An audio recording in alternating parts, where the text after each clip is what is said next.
What if I told you that the most dangerous moment in your entire retirement isn't a market crash, a recession, or even a bad investment? It's the day you decide to retire at 62. That single decision, made with the best intentions and maybe a little too much optimism, could quietly detonate your financial future before Medicare ever shows up to save you. Here's the brutal math nobody puts on the retirement brochure. The average American retires at around 62, which means they're staring down a 3-year gap. 3 years where private health insurance can cost anywhere from $700 to $1,200 a month, sometimes more, completely out of pocket. That's not a rounding error, that's a second mortgage you didn't plan for.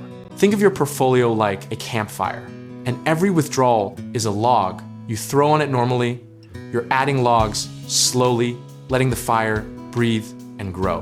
But retire early, and suddenly you're throwing logs on before the fire is hot enough in the rain with no backup wood, and the force around you is also kind of on fire.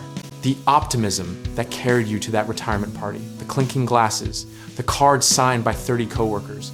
The cake doesn't pay your Blue Cross bill in January. And here's the irony. The healthier and more ambitious you are, the earlier you want to retire, which is also the exact moment your healthcare costs are highest and your portfolio has the least runway. Safe withdrawal rates sound like a fixed truth, like gravity, but they're actually terrifyingly sensitive to time horizon. A 30-year retirement might support a starting withdrawal of around 3.9%. Stretch that to 35 years and you're looking at 3.5%. Push it to 40 years and you're down to 3.2%. And those fractions are not trivial when we're talking about the difference between running out of money at 80 or living comfortably at 90. Behavioral economists will tell you that people dramatically underestimate how long they'll live, which is a charming cognitive bias right up until you're 86 and your account balance is zero. We've always been terrible at thinking exponentially.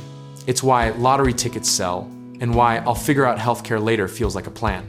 History is packed with early retirees who had a great first decade and a catastrophic second one.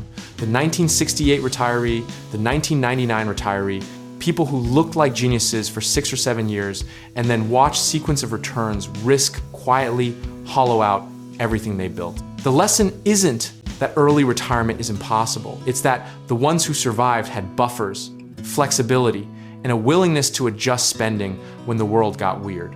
Now, let's kill a misconception before it kills your portfolio. A lot of people assume the ACA marketplace is some kind of bridge that makes the 62 to 65 gap manageable. And sometimes it is, but income-based subsidies can vanish the moment your Roth conversions or portfolio withdrawals push you over a threshold, turning that affordable plan into a 4-digit monthly bill overnight. Healthcare and early retirement isn't a line item. It's a variable you have to stress test, like a market crash. And here's where Social Security sneaks into the room. Uninvited, most early retirees, eager to stop touching their portfolio, file for Social Security early, locking in a permanently reduced benefit that could cost them tens of thousands of dollars over a long life. Delaying to 67 or 70 isn't just financially smart, it's one of the highest returning investments available, but it requires living off your portfolio longer, which means, you guessed it, tighter early withdrawal rates. So what do you actually do with all of this? You model it, deliberately and honestly, with higher healthcare costs baked into years 62 through 65, a conservative withdrawal rate closer to 3 to 3.5%, and a Social Security delay strategy that treats your portfolio as a bridge, not a permanent income source. You don't need to be perfect. You need to be disciplined, consistent, and slightly pessimistic in your assumptions, because the market will eventually hand you something you didn't expect. Position size and process beat conviction every single time. Not the person who's most confident about their retirement date, but the one who right-sized their spending, kept a cash buffer, and didn't panic sell in year 3 when healthcare costs spiked and the market dropped 15% simultaneously. Unemotional strategy is the unsexy superpower that keeps retirement accounts alive for 40 years. Philosophically, early retirement is one of the greatest expressions of freedom a person can pursue, and like all great freedoms, it comes with proportional responsibility, preparation, and the occasional humbling reality check. The goal isn't to retire early and hope for the best, it's to retire early and have already planned for the worst, with enough flexibility to laugh at it when it arrives.